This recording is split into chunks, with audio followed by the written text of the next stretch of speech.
I am Jeff Foxworthy, and welcome to Gamekeeper Podcast. If you want to learn more about farming for wildlife and habitat management, then, buddy, you are in the right place. Join the Gamekeeper crew direct from Mossy Land Enhancement Studio as they discuss the latest wildlife and habitat management practices, news, and, of course, hunting. There's no telling what you'll learn, but I'm going to tell you, I bet it's interesting. Enjoy. We're live in 3, 2, 1. Mac is fired up. That's good. Well, today this is going to be a really good show. Man, that sun's beaming outside. Everybody kind of feels it in their bones. It's going to be turkey season. It's going to be cold this weekend, but it's beginning to feel like turkey season is getting closer. I can't wait. So this is going to be a great episode. I will get to who our guest is here in just a second. I got a few little things I want to knock out of the way. I want to make sure this is Valentine's week, guys. Don't forget about that. That's a good point. You need to get those brownie points in before turkey season. Yeah, and a lot of ladies would love an 8-pound bag of clover. No doubt about it. You know, that's I think it flowers for 3 to 5 years. that would be a good one to get. I think I'm going to take my wife to the NWTF convention for Valentine's Day. Well, that's killer. Good. Yeah, that is exciting. That you thought was this week. Yeah. Yeah. So, one last question. Who do y'all like in the Super Bowl that's this weekend? Is that this weekend? It is this weekend. So it's the Bengals and who? Isn't that a band? Yeah, well, it's one of Dudley's favorite bands, I think. Wrong. Who's the other team? You know, I'm not really sure. It's the Rams. I think you're right. Is that the LA? Might be. The LA Rams? Yeah, I think they are back out there somewhere. Yeah. So who you rooting for? You know what? I hunted last year in the Super Bowl. My wife and I saw our biggest buck last year. It was in February? In Alabama, you can still hunt in February. So we hunted, and we saw this right at dark. This really, really athletic-looking buck with long, tall tines showed up, and she kept going, "How beautiful he was!" And we named him Brady. Oh, gosh. Yeah, we named him Brady, and I don't know whatever happened to Brady. He didn't show back up. He probably never saw him retired. again. He might have retired. So last year the Super Bowl was February 7th, so we were still hunting, and this year is a little bit different. But I plan to hunt that afternoon. They postponed. Well, for I'm not hunting that afternoon. Yeah, I'm gonna go sit somewhere that afternoon and watch. So let me clarify that. So Chuck, you don't have to send somebody looking for me. I'll drop you a pin if you need to know where he is. Yeah. So what about blood on the biologic, real quick? Anybody got anything going? Yeah. Young buddy of mine named Leo Quick. His parents, Martin and Whitney, I grew up with them. Leo is named after Leo Martin, his great-granddad, who was a famous federal game warden for years. And anyway, it was a cool pic. He was wearing a bunch of old mossy oak that his dad grew up wearing. And what did he do? He killed a big old bull pintail for his first duck on the youth hunt. That youth hunt, wow. So, and a couple more ducks. So, pretty That's exciting. awesome. Yeah. I'm glad to hear somebody had a productive youth hunt. Well, how was y'all's youth hunt? We had a great time. Me and Big Dave and Trey, we drew at one of the youth hunts here locally and loaded up out there and got there in time. And it's really cool. It's a cool atmosphere because the wardens are in there and all the kids are there and they're excited. And they all draw ping pong balls. And, then you get to pick a hole pretty much. And sure enough, Hayden, they were going with high number, and he picked 10. So he looked at me, he's like, "What hole?" And I said, and I picked the number 5 hole. And we were just all pumped up about it, 24 degrees, a little north wind. Got in there, most of it was frozen up. Beautiful morning, threw out decoys, turned on the motion, and we went to Waffle House about 8 o'clock. So, that's cold, 24 degrees. It was cold, it was a little froze up, but nonetheless, we had a really good time. So. were there some birds in the air? 6.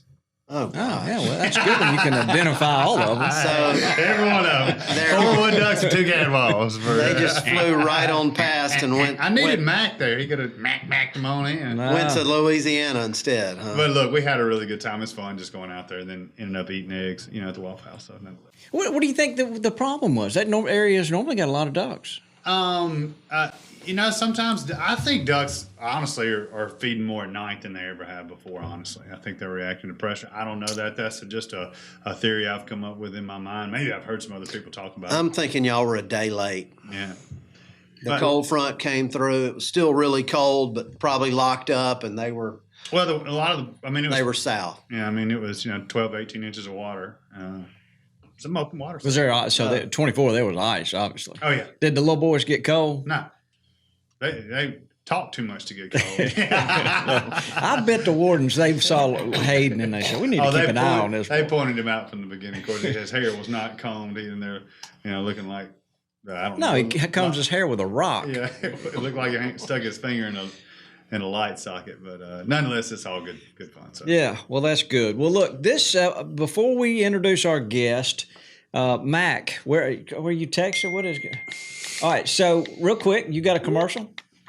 I do. I mean, turkey season's obviously on our minds, but we don't need to forget about our whitetails. We just got some Bio Rocks back in stock, and we've got some full potential mineral bags as well. So now's the time turkeys are on our mind, but let's not forget about the whitetails and the Bio No, Rocks. this is the most important time for them right now. This is when you put it out. Yeah, that's right. Post-rut. May not get utilized right now, but this is when you put it out. Yeah, and they need a lot of stuff right now. Yeah, it's post-run, it's winter time. It's time for them to get a little Going to sick. burn the pines, So- go take some salt with you. So Take where do some they Bio. find that, Mac?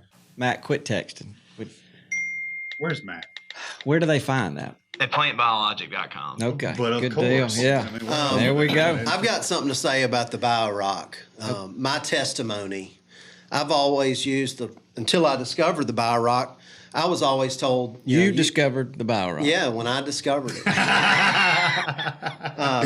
I was always told good old straight white salt is their favorite. If they're going to lick something, nutrients aside, white salt's going to bring them in. And then you can start adding more minerals and nutrients. Less than the salt, more So minerals. anyway, I had an established lick with a block of white salt that the deer were going to. And I put a Bio Rock right next to it and obviously put the camera on it. And you can click through the photos, boom, boom, boom, boom. And 90+% of the time they're licking that Bio Rock. Mm-hmm. They are, and it like seems it. like bucks like it better than It does seem Yeah. like it. And I'll give you a little secret. When you go in through, when you're looking at them, the lighter color they are, the cleaner that rock is. It seems like the better they like it. Yeah, I believe we got one of the cleanest rocks on the market. Yeah, try it. Yeah, Yeah, it works. I love them. Thank you, Mac. You can go back to Way to go, texting Mac. whoever you were texting there. I'm trying to get on a turkey property somewhere. Somewhere. Guarantee. Yeah.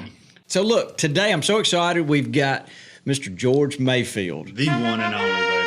Yes, and he's kind of legendary, and let everybody have their own reason for that. But he is a world class turkey hunter, He is. and everybody to a man. When Mr. George starts talking about turkeys, people listen. They start listening. That's right. Yes, and we have had.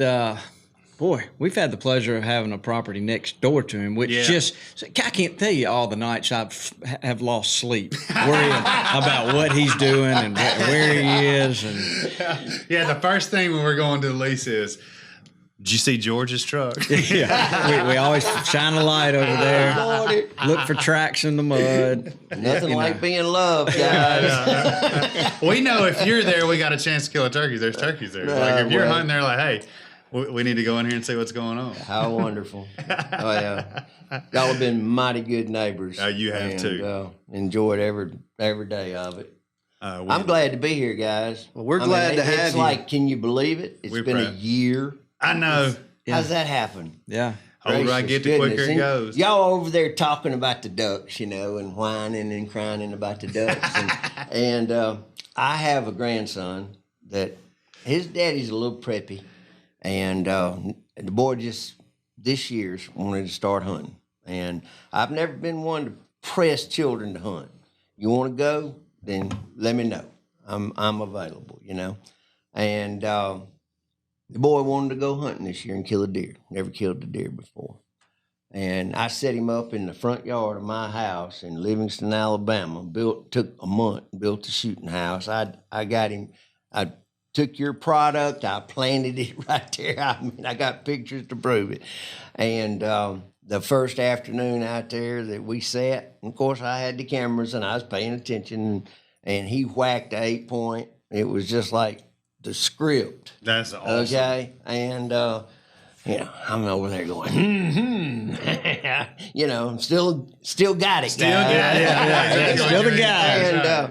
And of course, the next day you get 3 in Alabama, and of course the next day he wanted to go again, and he whacked another 8 point. We've created a monster. And I was sure glad to see his dad when he drove up. Come get this boy. Yeah. Let me help you get that in the back of the truck. But I'm sure I don't do the Facebook and all that mess, but I'm sure if you want to Rainer Russell, he's all over it somewhere. Okay. So, but anyway, you were talking about the ducks, and he was there a couple of weekends after that, whenever the duck season was, and I said, I got a dog that's dying to go duck hunting. I hadn't taken him all year hardly, and Rainer had never been duck hunting either. So my little buddy Blake has a spot that he hadn't hunted that year, and we went down there, and we were late, and it's a long story, but we ended up just standing on the side of this beautiful duck hole. Had we been in the right place, he could have gotten, all the shooting in the world. But he killed 3 Drake mallards. Nice. Great. He's on a roll. And I am telling you, and I got the pictures, and it's like, I told my wife, I said, we got to have that one blown up. That is a gorgeous picture right there, the ice and all that. And Lord's been good to me this year, guys. I don't know what turkey season is going to bring, because we never do. It's going to be turkey season. I mean, if I get one, then I'm not going to get skunked. That's right. So I'm shooting for that first one, and I've got some people that I'll probably end up spending some time with, hopefully in the woods, and we're just blessed to be having one in front of us just a few short weeks away. So that's exactly right. It's getting close. So before we go down, we're going to talk turkey for a while, but I want to ask you a question. You ran a guide service, and you've been hunting up in West Alabama for a long time. Two questions. What's the biggest deer you've grown score-wise, and the biggest deer you've killed yourself? Well, I don't know really, Bobby, what the biggest one I've grown, because you hear stories if you run a hunting operation, you hear stories of, this is the biggest deer, and all that kind of stuff. So I have heard from hunters and had reports, and you guys have to understand now, we did not have the cameras that y'all have now, okay? And I had some of the first cameras that were ever out there, and you had to wait a week to get the pictures back. Yeah, the picture would slide out the bottom of the camera, and it was take horrible. a picture. You get 400 coon pictures, and that kind of stuff. Polaroid. Yeah, I mean, it was ridiculous. But we still were trying to be on the cutting edge with that kind of stuff, because I realized the value of it. I personally, at the Roost, right on the Mississippi-Alabama state line, if you go on Highway 14, if you're going from Highway 17 south of Aliceville and going 14 west to Macon, we had 12,000 acres right there we called the Roost, and I killed a 181. Ooh. And there were some deer in there that this was a double beam, non-typical, the one I killed. And there were some typicals in there that bested him. I had glimpses, and in the beans, we had a lot of agriculture on the place. And, in August in the beans, you can see some stuff down there. And this was all free range stuff, so I have no idea where some of these deer went, or if they were killed or not. But I think that based on in the prairie, in the black belt soils, lime rock, I mean, all the ingredients were there to produce a 200 class deer. But we never took one. Now, we did kill a deer off the place that weighed 347 pounds live weight. That's Wow, awesome. great idea. Now, the pictures are in the paper and documented and all that kind of stuff, 347. Yes. Wow. It was a buck, and he was traveling with 3 other bucks, and the guy shot him because of his body, and he said he looked twice as big as the others, but his horns looked, much smaller, relatively speaking. Mm-hmm. And a lot of CRP, open ground, long shooting, that kind of stuff. And he was like a 155-ish or something like that. So that body made that rack look small, relatively speaking. And there was a non-typical that we found later that somebody must have shot or he died or whatever. We found him, and he scored. He was like a 170-ish. So we killed several 170s. Mm-hmm. But that's about it. Yeah. I was just curious. Quick memory. But Those that are kind of some giant ground deer. was the proper management. And it's hard to manage when you're in a commercial hunting operation now. Yep. It's difficult. Very. Because You got to shoot you're 'em. balancing what the customer base with what you want to achieve as a manager, and that's often hard to do. Yeah, I that's bet hard it to is. do. Yeah. All right, so let's turn our focus now. We've got one of the most poisonous turkey hunters that we know of. Yes. And a lot of We got him sitting hungry here turkey hunters. where we can ask him There's questions. some hungry turkey hunters at this table. Yeah. So, who wants to go first with the first question? Because Dudley, why don't we let Dudley. you got a big smile on your face, like you just Well, I'm overthinking a lot of this because I want to ask you some serious, Intriguing question. Right. Yeah. So this may be a little bit off the wall, but I remember hearing my dad always talking about hunting areas where they come and go dusting and stuff. And he often referred to, 10 to 12 o'clock as being a good time to hunt dusting. And I don't know if that's true or not. Perfect. But is there recognition. a time of the season when that can be a more effective technique? So, just say you hunt the early morning gobble, you don't ever get position right and they get away from you and you're like, well, I got some time. I don't really want to go fishing. I'm going to go sit by a dusting spot. Is that something better to do early season, mid season, or late season? No. Or not at all? No, definitely yes. When I hunt, and I get to hunt more by myself now than I, ever did really. And even when I was guiding, I spent more time looking down than I did looking out. And the ground will show you the way. The land, the lay of the land is critical to understand. And once you learn how to look at the land, you can see through, the forest. You can see how the land lays and all that. But my favorite thing to do is hunt old turkey. And you're not going to hear old turkey much. And the best way to find old turkey is through tracks. And the sign on the ground, you can go there and there's turkeys that been in there, but you don't know if they're alive or dead or whatever. But you go in there and cut his track, he's there. If it's a fresh track, he's there. He doesn't have to gobble. And so I want to write a whole chapter in my book about sign because it's that important. And I have killed most of my turkeys over the years that I knew with sign. And your dad was exactly right. But it doesn't happen early. Hens aren't out there dusting early. They're in the hardwood leaf litter scratching. And the gobblers are following them around, shadowing them, I call. And but when the hens split up and they start nesting, they're not going to walk 2 miles over here to dust. They're going to dust close to where they're laying. They're in this process of coming and going from the gobblers and being bred occasionally and feeding and laying. And in that process, they will come through an area and dust. And the ground has to be right for dusting for it to be effective.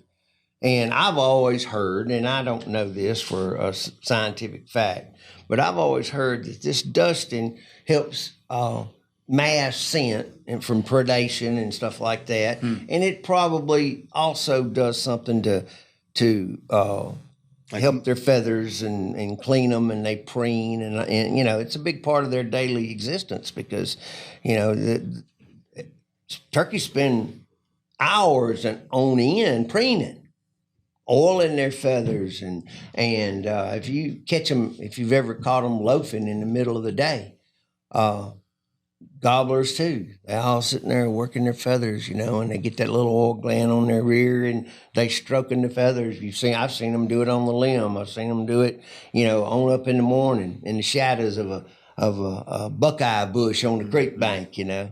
I mean, that kind of stuff. So feathers are a big part of it. If you find a dust bed, you can be pretty well rest assured that there's a nest close by. And I look for what you call focal points. And focal points are areas where the gobbler and the hens get together during that reproductive period. And the gobbler you might hear him every morning over here, and that's not all the hens in the forest don't run over to him, you know, and breed him. But he moves around and has these different focal points that are within that nesting habitat.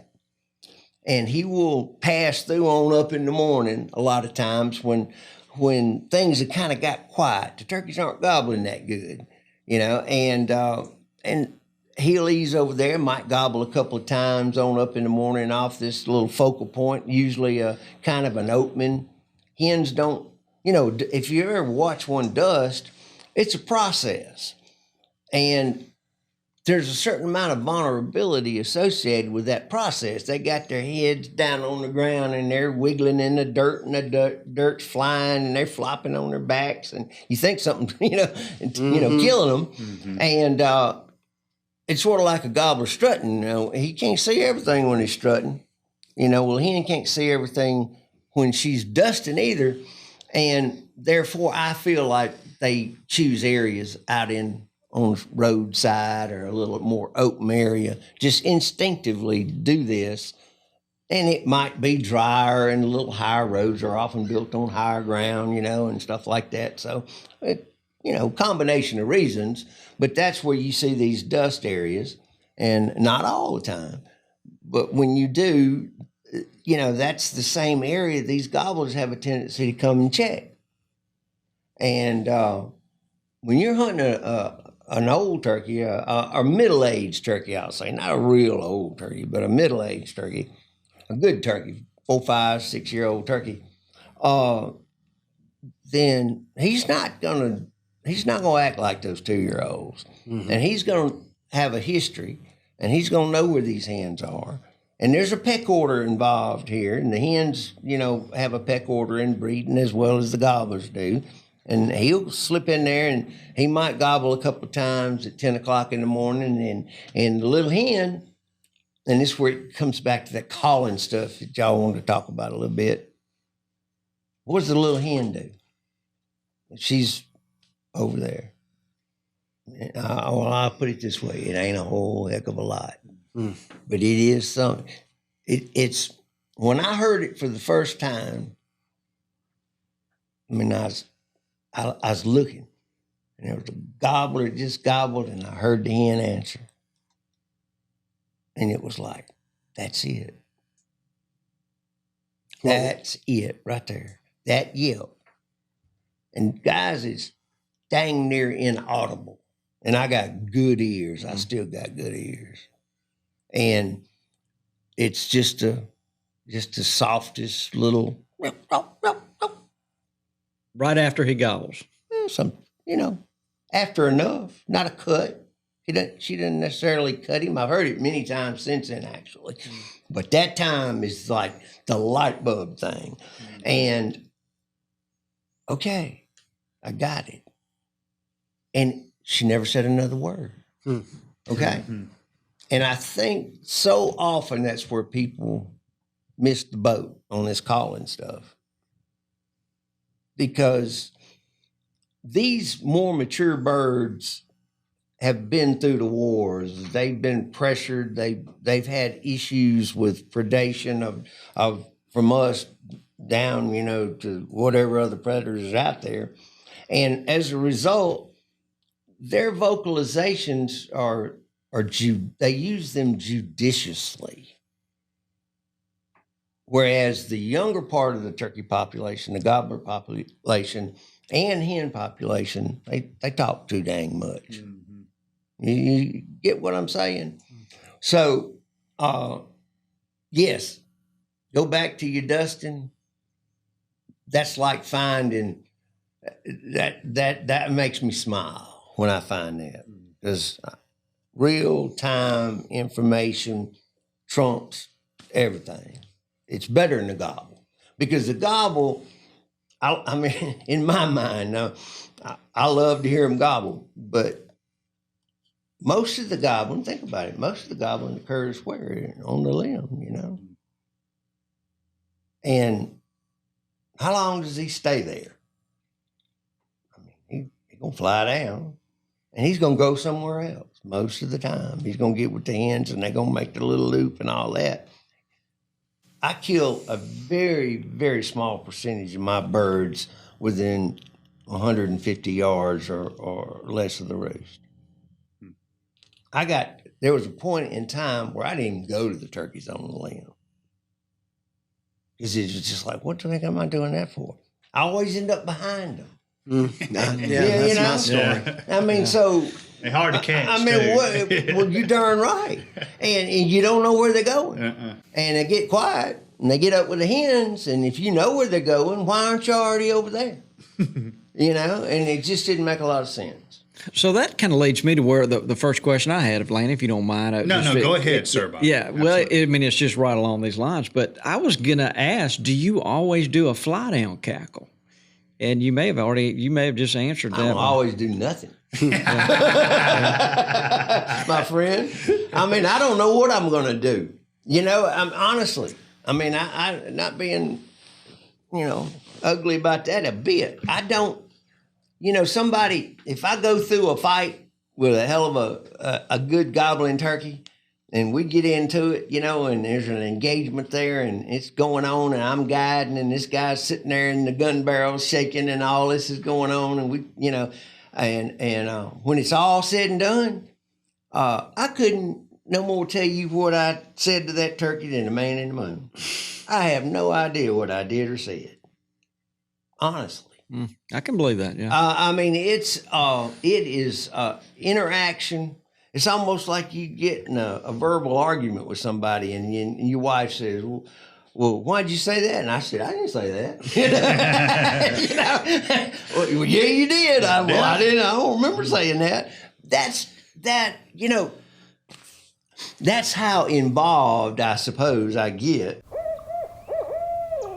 Hey, this is Toxie Hayes with Mossy Oak. Hunting and fishing, game keeping, and taking care of the land with my family is my life. And I'll be honest with you, the one app that I'm on every day and use more than anything is OnX. It literally has changed my life. From property ownership to roads, everything to do with understanding the land better. I even use it to plot acreages all the time. Every function I could dream of. Use coupon code Mossy Oak to save 20% on your next OnX subscription. Trust me, you'll be so glad you did.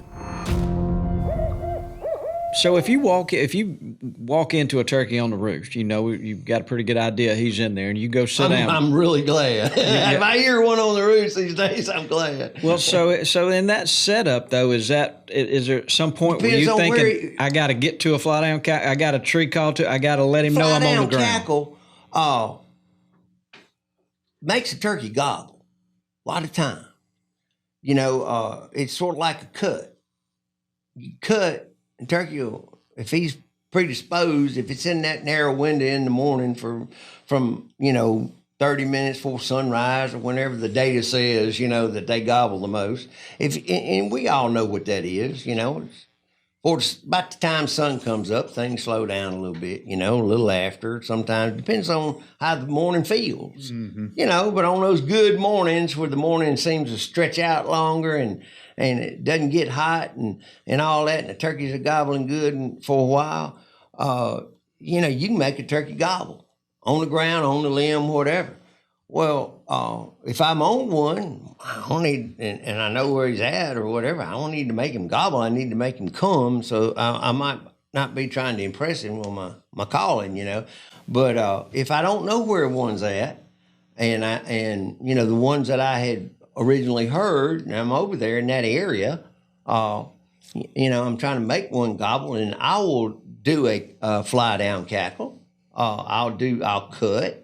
You know, I'll take my wing and do a fly down with the fly down cackle. And, you know, if he's already henned up or whatever, I mean, he'll cut you a lot of times. You're not probably going, if he's henned up, you're not going to get a series of gobbles, you know. But at least I know where he is now. And, you know, 2 points to find a line. And if you heard that turkey gobble on the limb, he's over here, and you made him cut you, and he's over here, well, okay, well, you extrapolate that line out, and they going yonder way, you know? So don't go at the turkey. Go around there and get on the other side of the turkey and then come in from that direction, and he'll think he's picking up another little hen. Yo, loop, you know? loop. Yeah. Yeah, well, I mean, that, you know, the loop is, I've learned something about a loop too, Lanny.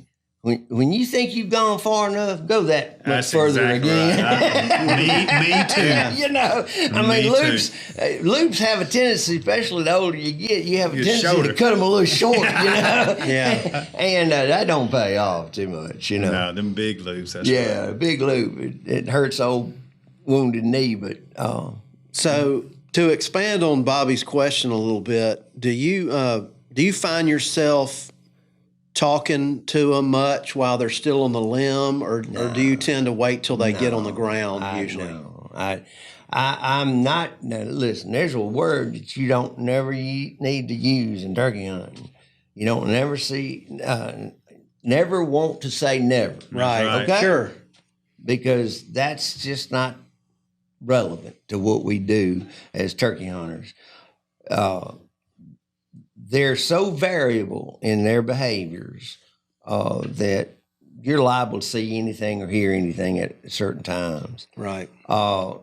So I won't say never, but I have learned that there are times when I will join the fray and the bird's on the limb, and there's more time of the season that I just stay out of it. And what I'm talking about here is early in the season, when you know that the gobblers are still bunched up, and if you watch enough of them fly up, and there's usually a group of gobblers over in this bank of trees, and there's hens scattered all around. And if there's 4 gobblers there, there's probably 2 gobbling. And every now and then, if you listen close, you might hear another one chime in or 2, or they might all be gobbling. You don't ever know. But the odds are you go into these turkeys and it's opening week or so, or a week or so after, and there's going to be more than one turkey there. And in that process of going to those turkeys, I don't want to get up in there among them, because I'm going to run a high probability of running a turkey I don't know that's there off the limb. And I don't call to them at close range. Now, if I'm standing back at the edge of the field and they're off down there, 200 yards in the holler, and they're gobbling pretty ahead of the holler and gobbling pretty good, and there's a group of hens over here yelping and a group of hens, and hens are cranking up, I will get in it, because I want them to hear my voice. I want gobblers, they recognize, hens have voices just like we do. Mm-hmm. And gobblers, mature gobblers know and recognize hen voices that they're familiar with. And if you get accepted by a gobbler, if he starts cutting you and turning on the limb and gobbling at you, and a lot of times it's just a matter of out yelping them other hens. and cutting and yelping and cutting them and stepping on them and getting him fired up over them. They're going to be closer. Okay. So they have the inside advantage of making him gobble because they're louder, because they're closer. And then Bobby heard me one morning over there raising Cain, and I was embarrassed. I thought he wasn't there, So I would have never done that if I'd have known. The Mossy Oak guy was over there, Thought I was a nut, but I was having a good time, messing I'd with never heard anybody yelp so much. Yeah. You've heard me yelp a bunch. And not like what he was doing. That's pretty serious then. Hey, I yelped him up too, didn't I? Called him all the way across his clear cut. There we go. Uh-oh. That was a big clear cut too. And that was a big clear cut. That was a big turkey I missed. Right. And that's turkey hunting, but I remember that turkey more than 20 I killed. It's the funny, one I missed. The one that got away is. Well, I tried to shoot him left-handed because I didn't think that dang turkey was coming, and he hushed, and I had my boys were out there hunting, and I quit messing with the turkey, and I was sitting wrong to him. And if I'd have known he was coming, I wouldn't have been. But I was sitting out in the middle of a ball, wide open clear cut, but pretty close to the road, which was the line. And I was sitting there, and next thing I know, Leroy's standing in the middle of the road, stretched up about that tall. And there was no way to shoot him right-handed. So I said, well, heck, I got this. So I eased around there and got the gun on him and shot him left-handed, and I didn't cut a feather. I made him, I upset him, but I didn't cut a feather. He flew right back toward Bobby.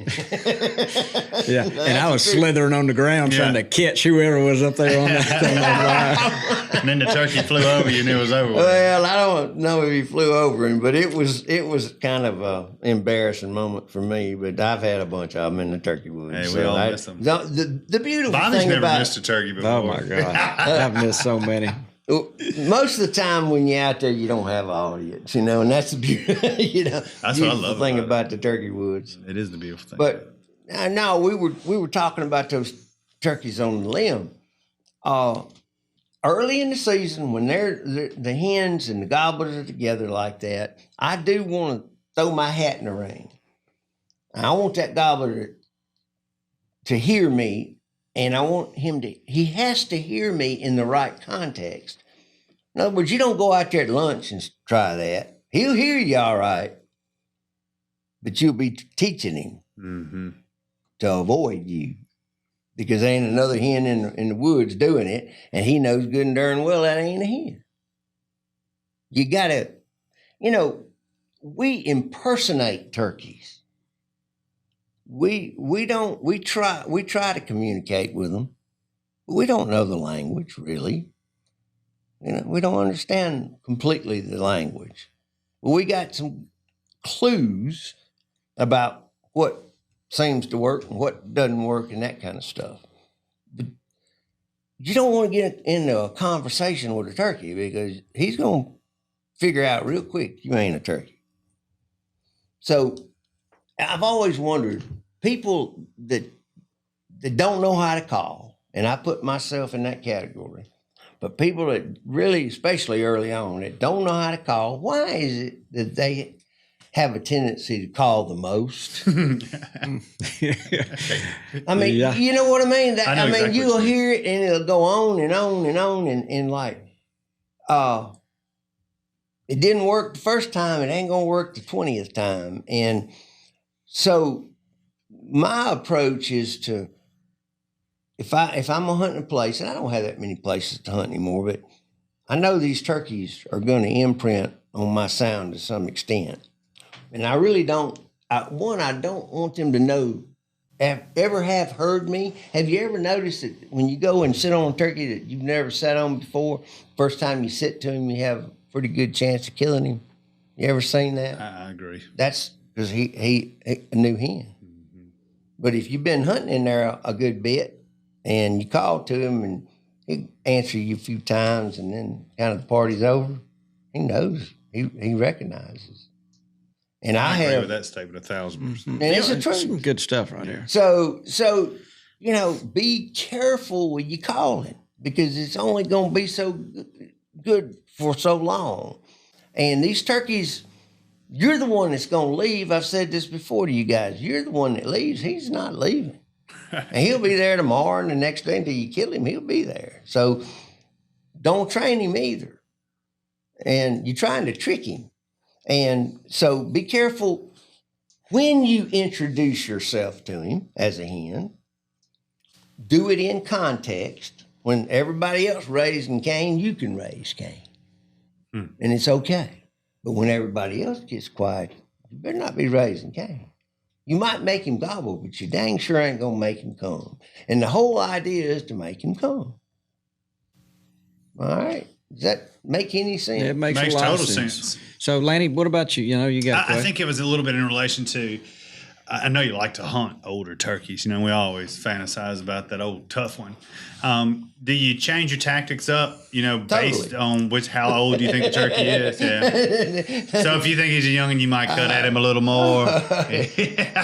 Change my tactics. Yeah. I mean, it's night and day. Yeah. Yeah. You know? I mean, you're not hunting an old turkey is the hardest thing that I've ever done. One that's got a name, and I got to. Oh, them name turkeys. I mean, that you're talking about. It takes years to kill those things. Mm-hmm. Sometimes it goes down disappointingly quick. But That is interesting. I noticed that too. But at the same time, those birds, truly old. I don't think people recognize how long some turkeys, just like humans, how long some turkeys live. Mm-hmm. And there is a whole, just like in old men, I can speak, from experience, everything changes when you get older. And their interest in being, they're not dominant turkeys anymore. They're no longer the dominant turkey. They're out there. And Doc Chamberlain might know more about it than me and all this kind of stuff, but I sense that these birds' range shrinks. Mm-hmm. Now, the oldest turkeys that I've ever killed, every one of them, to the last one of them, had an Achilles heel. And I believe in this as much as I believe in my turtle shells. That and we'll talk about that later. But the old turkeys, their range shrinks, and they're not the dominant bird. They don't interact with other birds. But when a hen is in the area and she wants to breed, they'll accommodate her. Imagine they're not actively seeking and going to these focal areas and getting in these frays with these other turkeys and fighting. But God help that 4-year-old that comes in his area and challenges him over that hen, because there's going to be a fight. Mm-hmm. Okay? And how many stories have you heard about people sitting to a turkey that was gobbling like hell, and they had him coming, and out of nowhere, turkeys, what I call, it's almost like a scream. It's a gobble that you won't never forget. It's a and he comes charging in, and you shoot this turkey, and it's the longest bird turkey you ever seen in your life. It's the old turkey. It's old hickory. coming in to defend his turf. Yeah. They will fight over that. When another gobbler comes gobbling in, they will go to him and fight him. And Don Shipp, Larry Shockey, Preston Pittman, I had a turkey named Old Hickory, and I didn't hunt him much because I knew I wasn't going to kill him, and I sent them down there. I said, I let all my guides over the years, I let them hunt. That was part of the deal. You can get rid of the guiding part and you can go down there and hunt. Well, I put them on the hardest turkey I ever met in my life. I see what y'all Nice guy like I am, and you the champion. Go down there and kill him. And every one of them come back with their hats on sideways and cussing and all that kind of stuff. And you know who killed that dang turkey?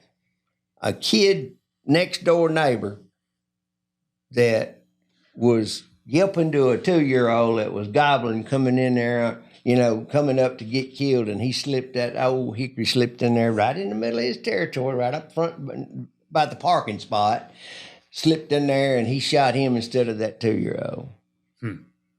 Had broke side. One side was broke, the other was 1 3/4 inches. Wow. Golly. Wow. I know, kid, at the Jefferson place. Yeah. I mean, golly, man. Can you imagine killing that turkey, yipping him up? No. I've got a story on the first old turkey, sure enough old turkey. The kind you get kicked out of clubs over. Seriously now, that kind of turkey. I killed one like that. The first old turkey I ever killed, and I, honest to goodness, I got kicked out of the club. Well, how'd all that go down?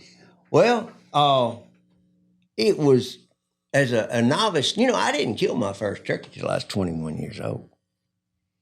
And so I was, there was a lot of turkey hunters out there been hunting a lot longer than I had. And there was a club out in Greene County that I got into because I didn't, and it had turkeys. But I was a deer hunter. And they didn't even know that I wanted to turkey hunt, much less, would turkey hunt. And so they let me in. They needed money. You know how that goes. So I got in, and heck, there was more turkeys out there than deer. And one of my early friends in Greene County, his name was Johnny Bishop. Johnny Bishop said, there's an old turkey down there. And really? Okay, all right. So, it didn't help me none. Hell, I was still working on yelping, trying to figure out how to yelp. And long story short, I went down there one morning, there in the middle of the week, because, I was in the hunting business, per se. I wasn't making much money back then, but I had a lot of time to hunt. And I was in the hunting business, and so I was down there on a weekday morning, and there was 4 or 5 turkeys gobbling down in this beautiful hardwood hollow. And, of course, I beeline to the turkeys. And when I eased in there and sat down on the break of the hill, there was one turkey gobbled back behind me one time. And I heard him.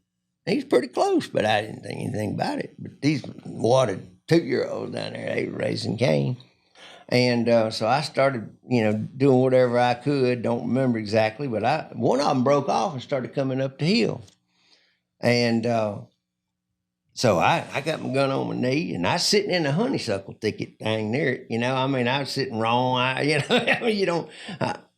Anyway, I was sitting there, and I heard wings. I knew what they were, and obviously that old turkey had flown from the ridge over, pretty hilly, hardwood, flew to the ridge I was sitting on, landed behind me, and came up behind me, and I'm sitting there in the gun, down on the gun, getting ready to shoot this turkey that's about to pop his head up over this little ridge, and he gobbled, and I didn't know what it was. It was that strange gobble I was telling you about. It was like somebody screamed. And I came out of the gun. And I didn't, blow it, but I came out of the gun. I didn't know what that was. And by that time, you know how they waddle and go right to my right, caught it out of my eye. He come around that honeysuckle thicket. His old pine top broke off right there on top of that hill. and grown up in Honeysuckle, good place to find a scrape or something, that kind of scene, and come around and he was beelining it toward that turkey that was in the coming up over the break, and all those turkeys, when that turkey gobbled, all those turkeys in the bottom hushed, and he never gobbled again. And I just held my ground, and he walked right in front of the gun barrel, and I blasted him. And went out there and couldn't believe my eyes. That's the keenest, prettiest, most beautiful spurs I've ever seen. And I'll tell you how beautiful they were. My wife took the best one and made a gold chain necklace for me out of that. And I wore it till I started deteriorating it, just from sweat and all that kind of stuff. Still got it. Yeah.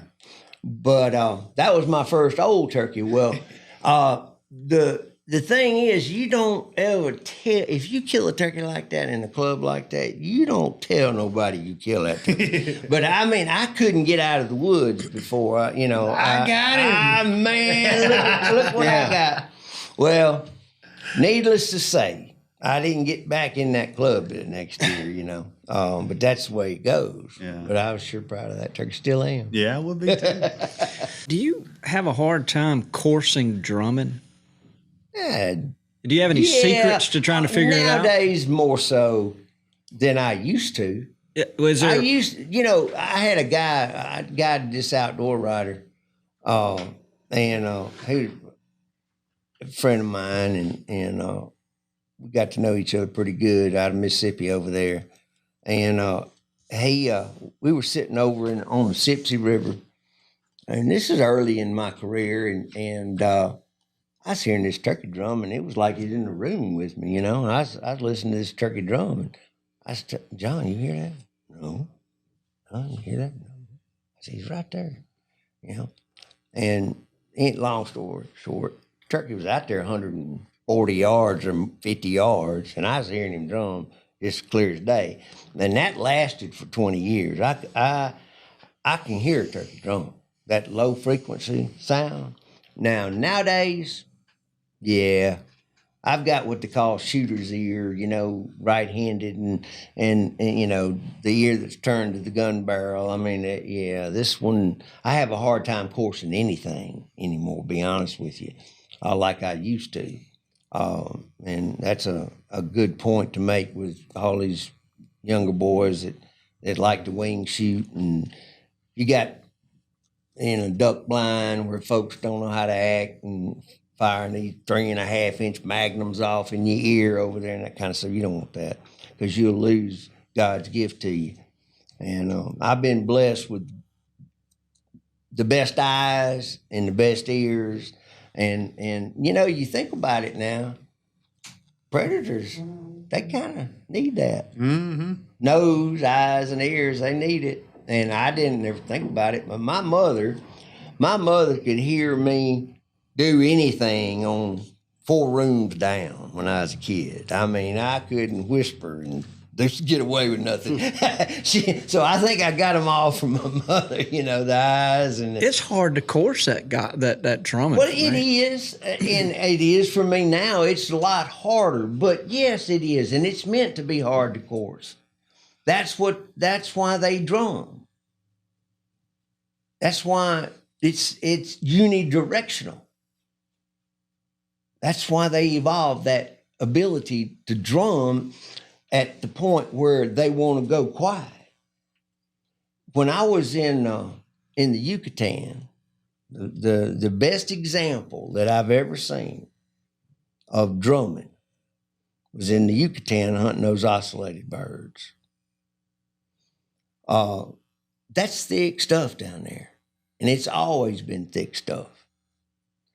And you can laugh at this or believe it or not, but the first ocellated turkey that I ever went to had this little Mayan guide with me, and he was carrying around all this camo and pup tent and all this machetes and all this stuff,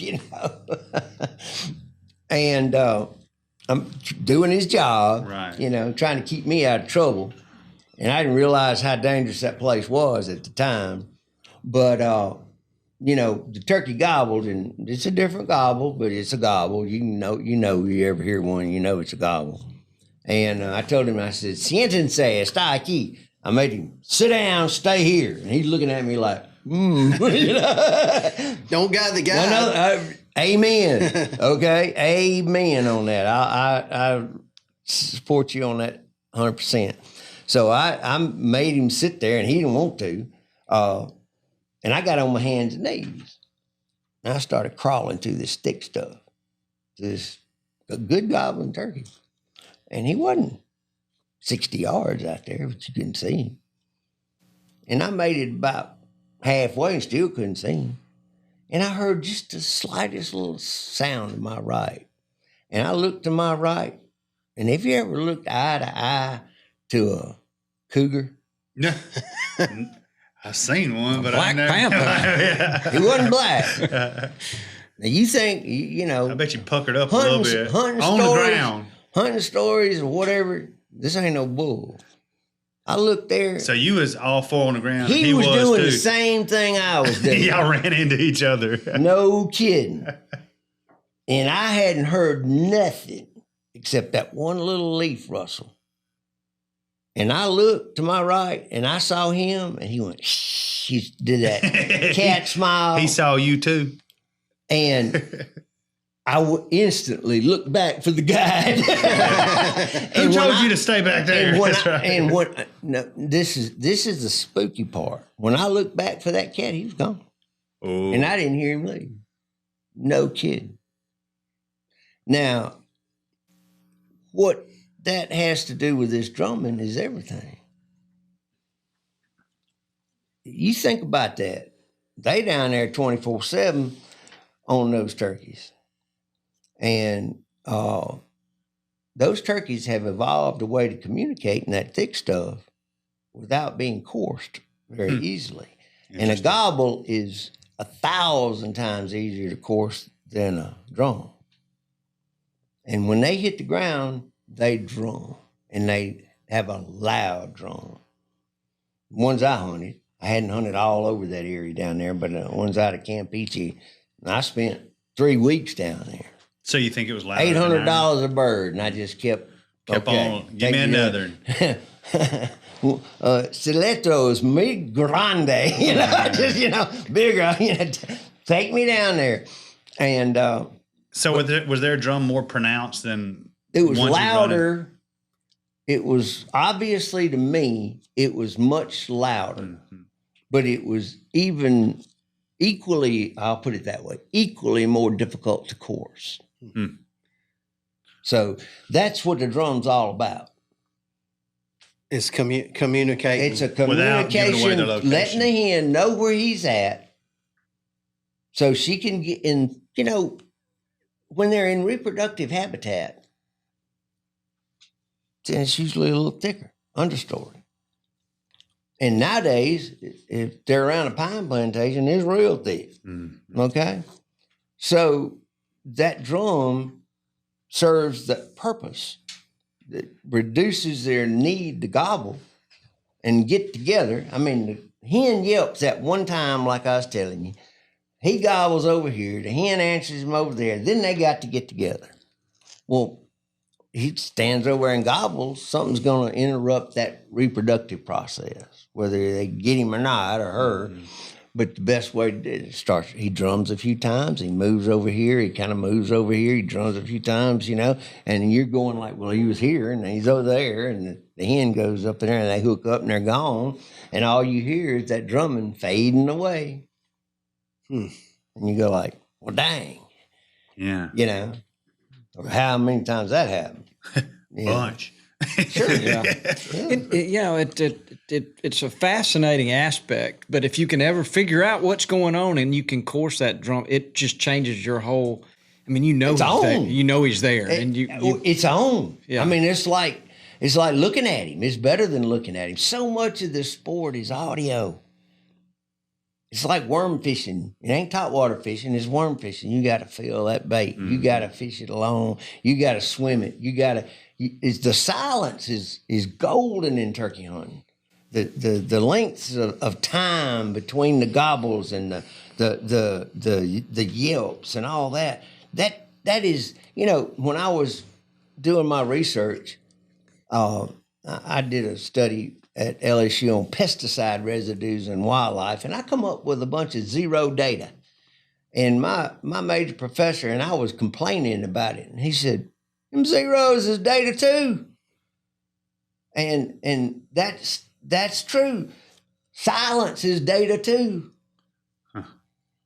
You got to see it that way. You don't get all worried about, he gobbled in 5 minutes. Yeah, and, oh my good. God. That's really gone. good for a young hunter to recognize and learn that. And so let me ask you another. Back, we've had so many conversations on the side of the road, and we're trying to replicate Best place some in of the that. world It is. to meet a friend. So at some point you told me early in your career, maybe before your knees got bad, but oftentimes you never would sit down to a turkey. I can't see you, why sit down?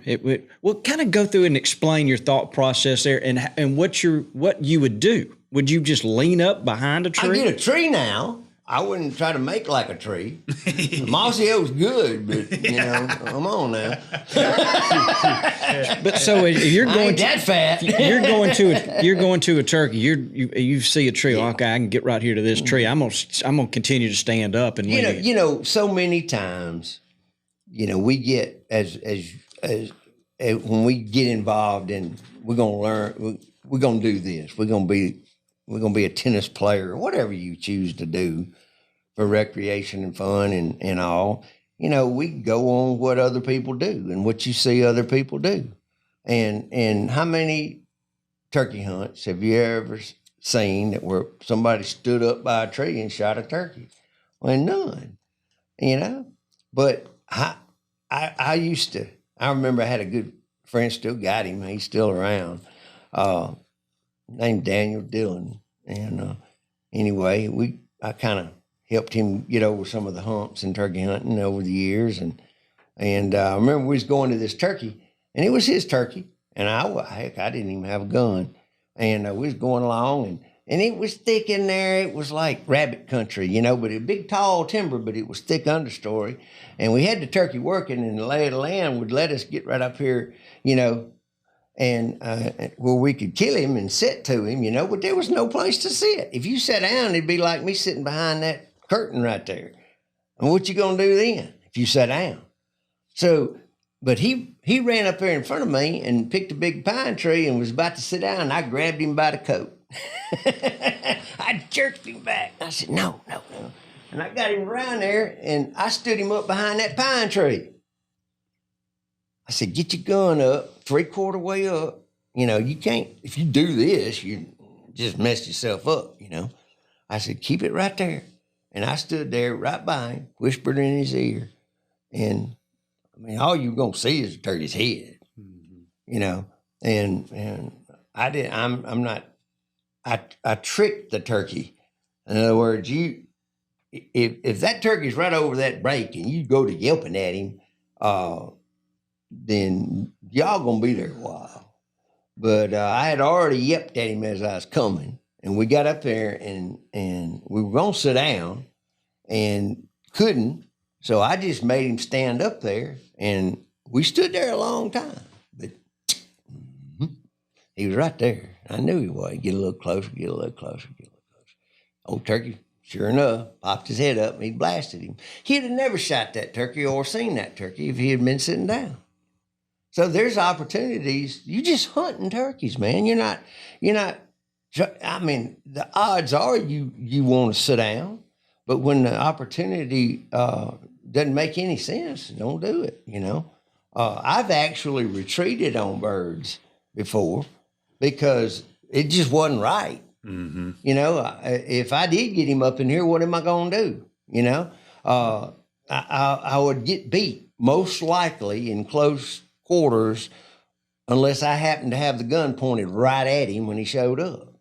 And that's not a good ambush point because all he's got to do is jerk and run, and I'd have never got him killed. So it's sort of like these. You read these books on the Civil War and how these generals would, they would look for good ground, have the military advantage, and they wouldn't fight them here.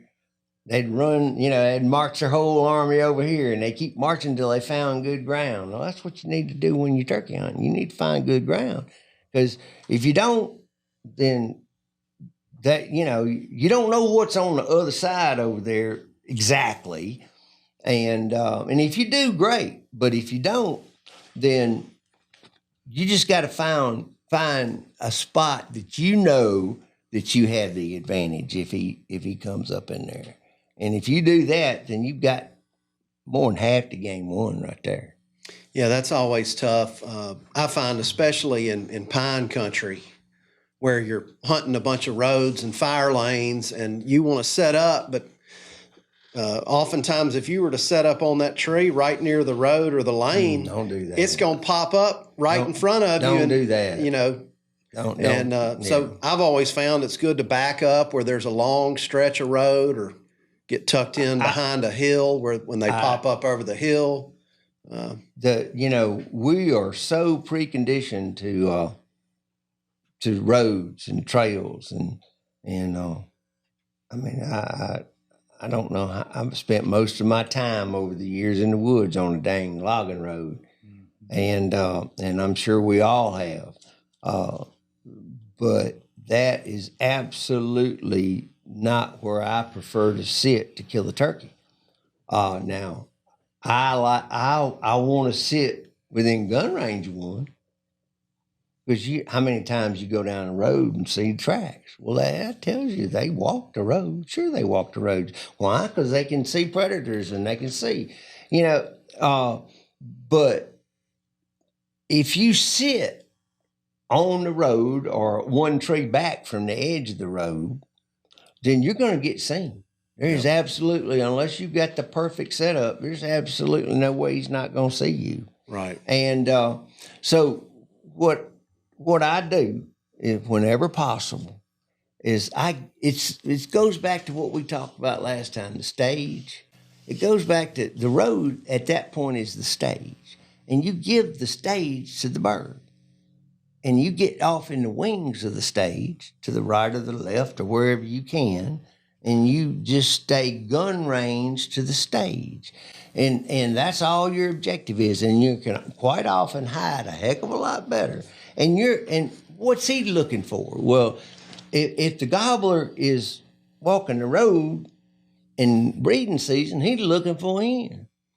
And you look down and there's hen tracks in the road. Well, he's expecting to see the hen. He's really not necessarily looking for you, but he will see you, but he's looking for the hen.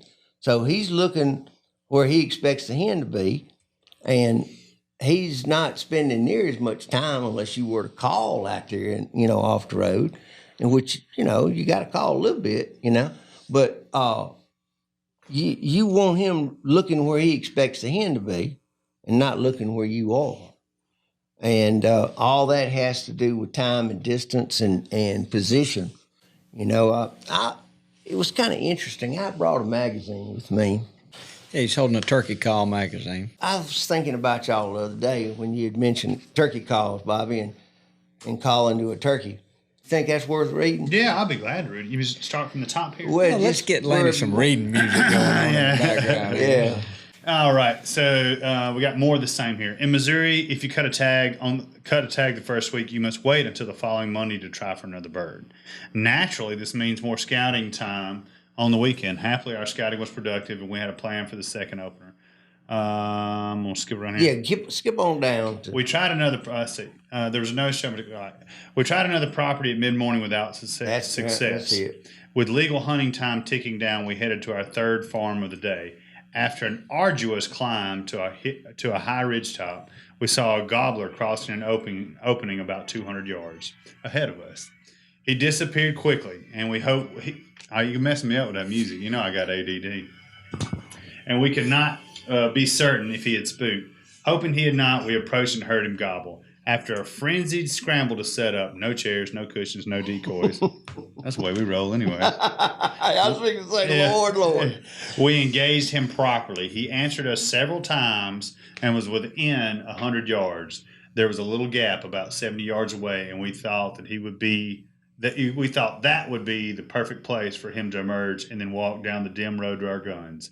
Moments after we formed that thought, he strolled into the gap. Regrettably, to our collective display, he had not read the instructions where he was supposed to walk down the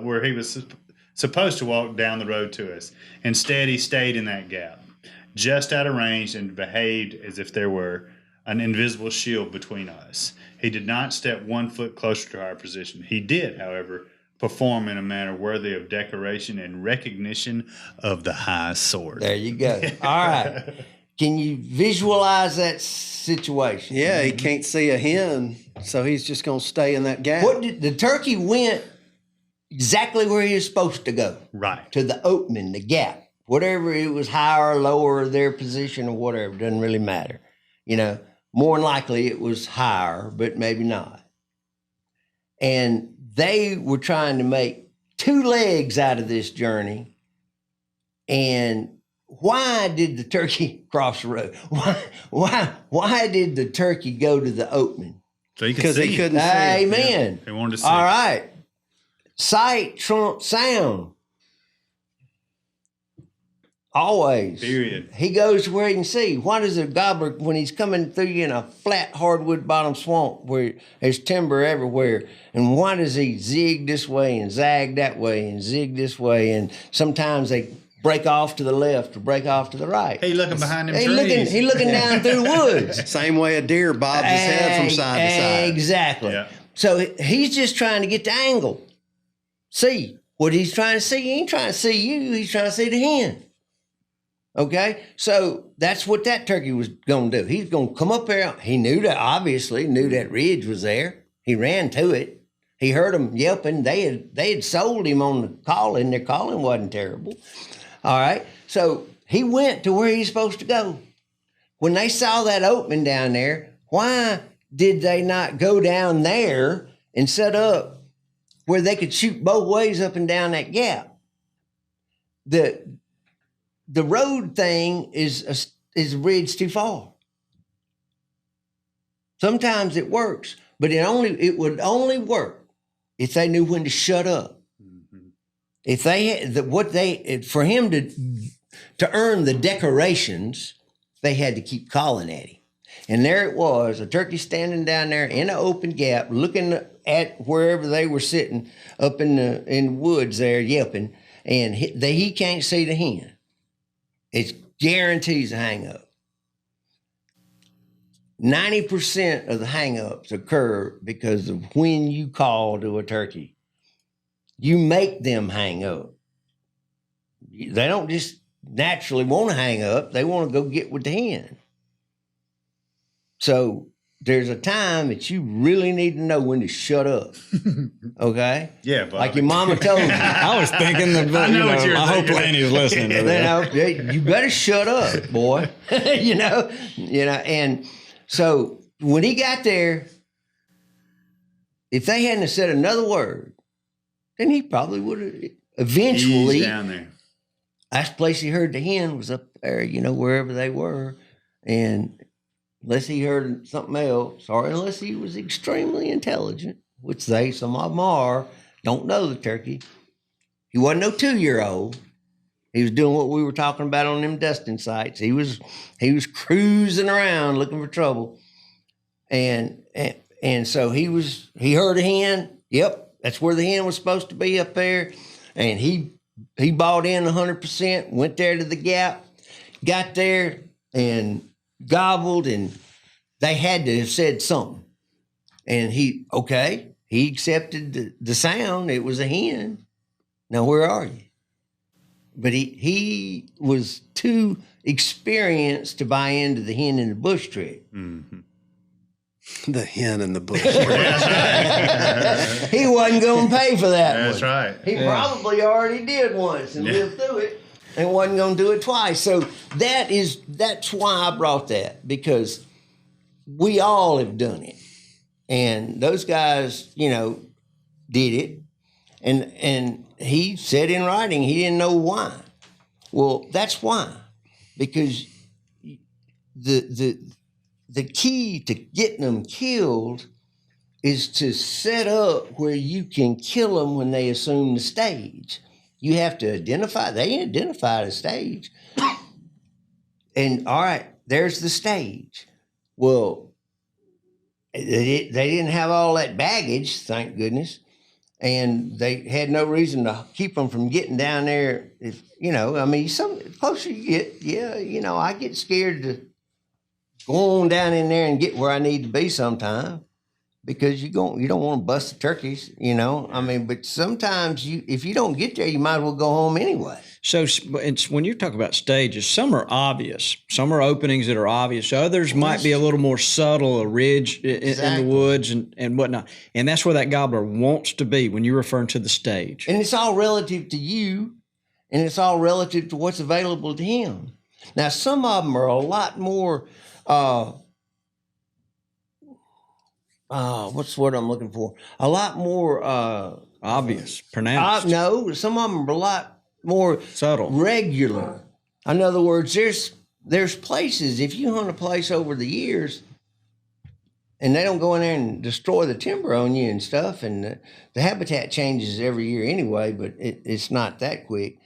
A stage is a stage. And as long as the nesting habitat stays where it is and the roost trees aren't cut, and these areas where they get together, these focal points where they have always gotten together, seems like, then it's not going to change. And you can ease in there and you can pick them like cherries when you know the land like that. I mean, it ain't even fair. And I used to do it as a guide, and, why are we sitting here? Just chill out now. We'll be all right. Trust me. That kind of stuff. But some of them, like what you're talking about, Bobby, if you're running and gunning and you're in the woods and you strike a turkey out there and you ain't never set to a turkey in this flat before or whatever, and how do you choose where to get? Well, that's a great question. And there are sometimes that you kind of have to work your way through, because you're not always going to pick right, because it's hard to say. If you can't see it, don't mean it ain't there, and it might be because you just can't see it. I mean, physically, it's not in your view. If I had to pick a characteristic of a stage, it serves the function of allowing the turkey to be seen and for the turkey to be able to see from. Better than relatively speaking, what else is around him. And if I had to describe where you need to be, it is where the turkey has to come to you to see you, and that you call from where he can't see. In other words, if you're in a position over that ridge, he can't see over that ridge in that hollow. Now, you don't want to be down in the bottom of that hollow. You want to be right there where you can blast him when he pokes his head over and looking down in the hollow. You see? Right. So you need to position yourself, if you're in a very fluid engagement and you're not sure where he's going or where you're going. And it's, I love to hunt places I'd never hunted before, because it's like, holy crap, I don't know where to go, But I mean, that's what's cool about it. And so a lot of times what I'm saying is you got to admit, this ain't right. I've sat down a bunch of times and I looked around and go, this ain't right. And get up and retreat, or just don't break the cardinal rule. Just don't get seen. You can get heard to some degree. That's not an issue. Turkeys make noise in the woods, certain kind, they don't, knock over bushes and stuff like that, but I mean, I've seen them do that too, in fighting and all, but, that's, so you gotta just keep a distance. That's why you can get too close too quick, because then you have very little flexibility in what to do. And if you sit wrong and you get too close, then you're going to end up behind him, and he's going to go quiet on you, and you're not going to know where he is. And you might have to wait an hour or 2 hours before he gobbles again. He's not going to leave. Yeah, not with Lanny. You're not going to sit there. No, well, I'm serious now. So that's what I've gotten better at. It has finally sunk in with me. That turkey ain't going nowhere. 400 yards ain't nowhere. Finally, after 45 years, the turkey. I'm telling you. Hey, there's a chance, Bobby. I mean, that's what I'm getting at, though. But if you got all day, you know, Bobby, there was a turning point in my life, and y'all probably think less of me, but my whole life, once I met the wild turkey and had a few experiences, I knew early on that there was no way I was going to be able to hunt this animal part-time. Absolutely no way. I didn't know how I could make a living doing it. And I was raised to make a living, not to, be sorry. And I mean, some people trade off everything for, a certain way of life, but I couldn't go that route. My mom and daddy killed me, and I had to make something out of myself, but I had to figure out a way to support myself. Anyway, that's how all the guiding, and that's a long story too. But I knew early on that if I was ever going to understand and be a turkey hunter, I was kind of late anyway, that I was going to have to spend every day turkey hunting that you could turkey hunt. And a lot of those days before turkey season in the woods trying to figure out what's going on. And I did. The Lord blessed me and gave me an opportunity to share that with thousands of people, really. And I spent every year, I probably from 1st of February to the end of May, for dang near 50 years, I've been in the turkey woods. And I'm not talking about that morning shift. Okay, I'm talking about. He ain't getting to the M&M by the time they serve him breakfast. Did you know they serve breakfast? Yeah. I don't eat breakfast. I eat a sweet roll and coffee, and I got a Snickers bar and eat cargo pocket, and I've been pretty thirsty before, because I ain't toting around a bunch of, a bottle of water is way damn too much for me to tote, and this is when I was young. So, these guys that run around toting the chairs and the TVs and all that mess, I feel sorry for them. But you can pick and choose. You can hunt them any way you want to, and that's fine. If that's what you want to do and you feel good about it, then do it that way. I'm not really criticizing you, but until you go naked on the side of a tree, one-on-one with a gobbling turkey, eye to eye. That's what I'm talking about. Man, give it a chance. If you have never done it, you need to do it at least once. Get out of that pup tent and get out there and see if you can do that, because it's a heck of a lot harder than just slinging lead or TSS or whatever you're shooting these days out of a pup tent. Mm-hmm. A lot more rewarding. It's a hunt. Yeah. It's sort of like the difference between deer hunting with a rifle and deer hunting with a bow. Mm-hmm. I mean, it's that kind of difference. It's a big difference. It's that closeness. And it's that thrill that we all really seek in hunting. And, if you had never killed a turkey, it doesn't really matter how you do it, I guess, I mean, it's great to, have that accomplishment and then, take it from there. And a lot of people work their way into different approaches. I just never knew a different approach. When I first started turkey hunting, there wasn't no Mossy. I mean, thank God there is now, though. I tell you. Well, and hey, guys, let me tell you something. And I believe it was in 1986, the first time I laid eyes on that pattern right there, that bottomland.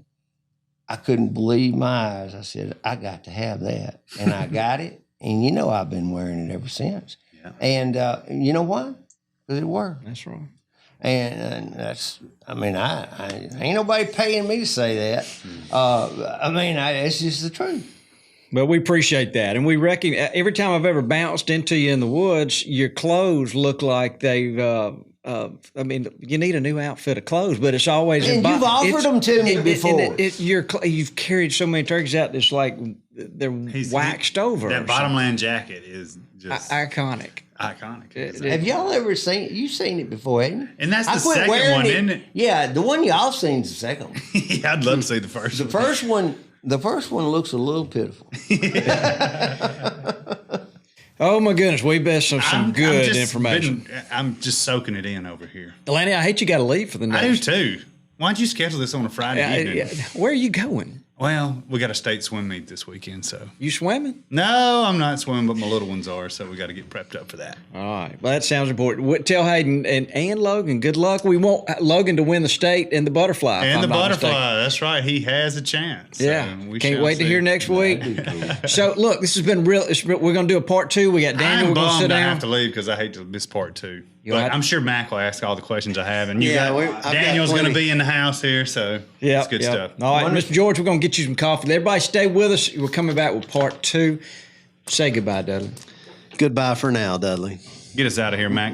Thanks for tuning in to this week's episode of the Gamekeeper Podcast. And be sure to tune in again. Subscribe to Gamekeeper Farming for Wildlife magazine. And don't miss the Mossy Oak Properties Fistful of Dirt podcast with my good buddy, Ronnie Cuz Strickland.